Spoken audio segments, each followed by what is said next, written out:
There's a particular kind of quiet that's hard to describe to anyone who hasn't felt it. It isn't sadness. Sadness, at least, is something. This is flatter than that.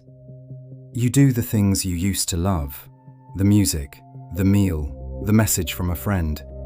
And where there used to be a small lift, a spark, there's just nothing.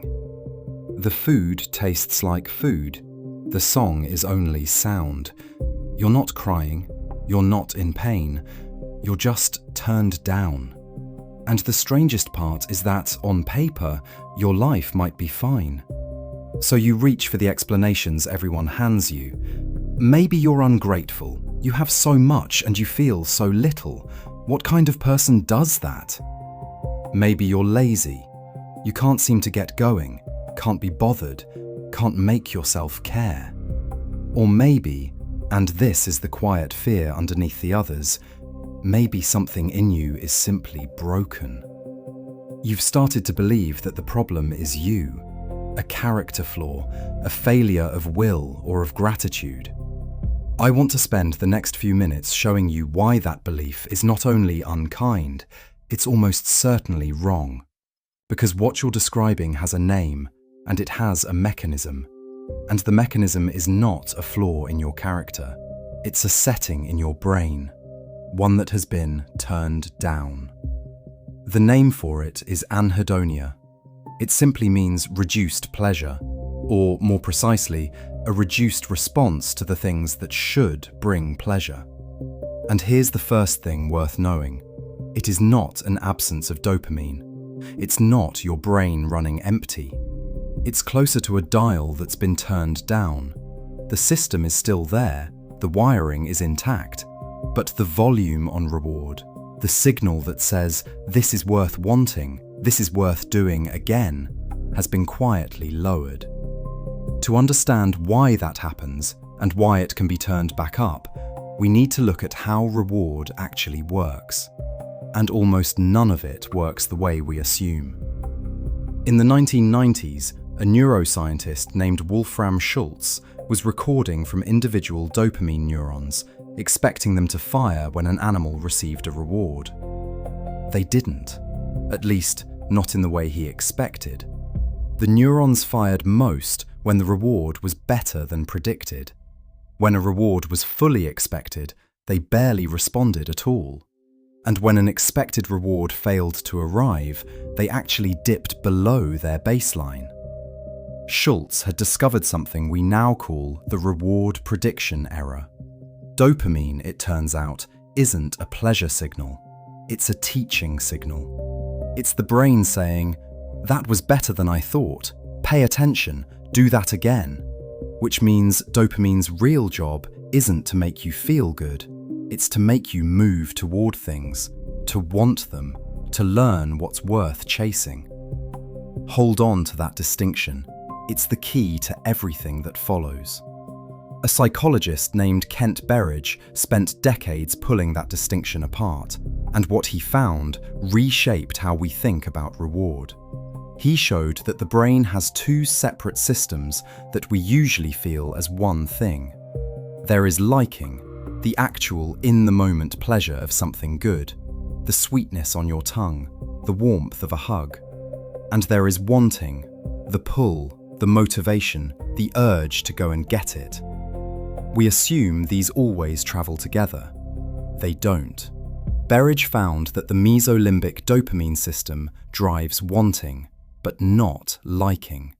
You can dial dopamine down, and an animal will still enjoy something sweet just as much.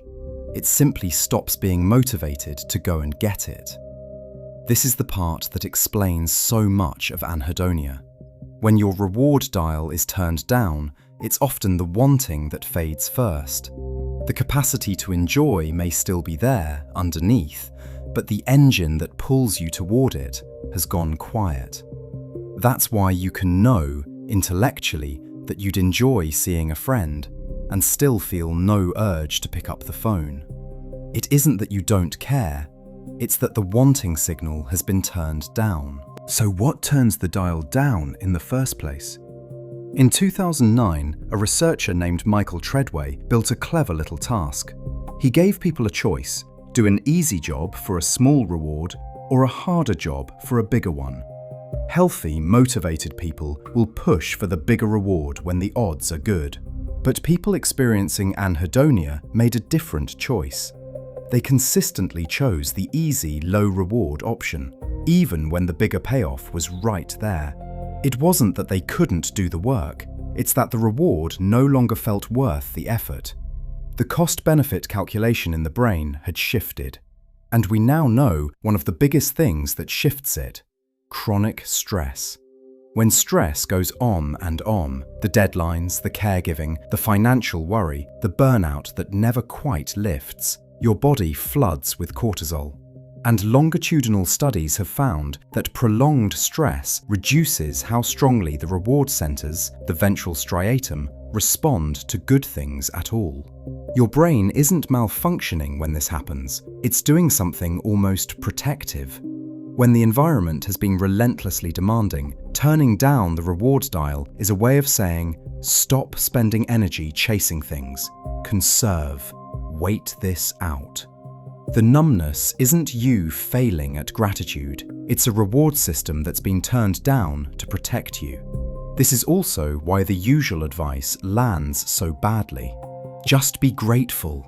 But gratitude is a feeling that depends on the very system that's been turned down.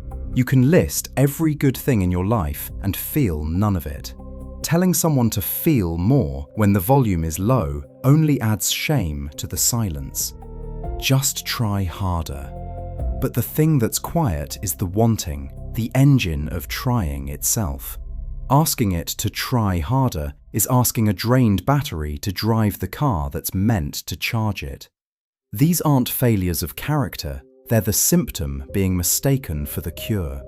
And the moment you stop blaming yourself, something useful becomes possible, because a dial that's been turned down can be turned back up. So how do you turn it back? Not all at once. The dial moves in small turns, but it does move. The first turn is the one that feels most backwards. It's called behavioral activation, and the principle is simple. Do the thing before you feel like doing it. We're taught to wait for motivation, then act. But when wanting is low, motivation may not arrive first. So you reverse the order.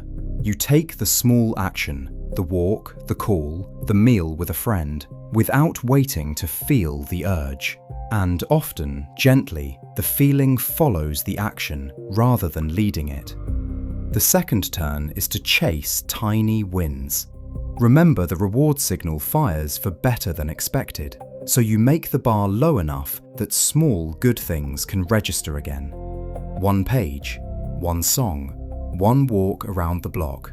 You're not being feeble, you're resensitizing a system that's been turned down, one small prediction error at a time. The third turn is to reduce the always-on stimulation. Constant scrolling, constant noise, constant hits of novelty keep the dial saturated, and pleasure only registers by contrast.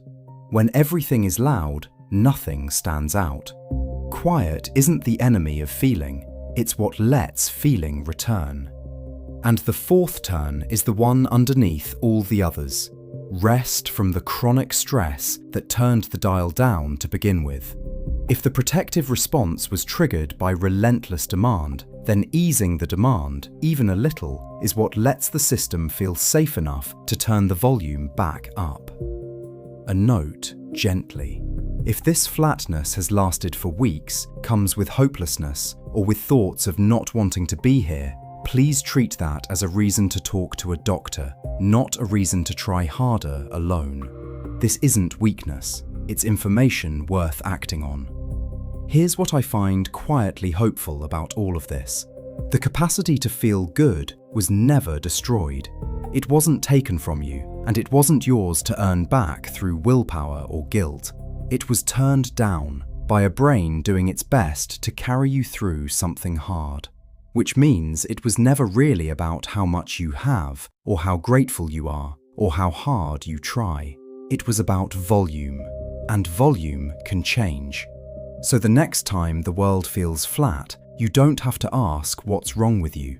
You can ask instead, a little more kindly, where is the dial and what would turn it just one notch back up?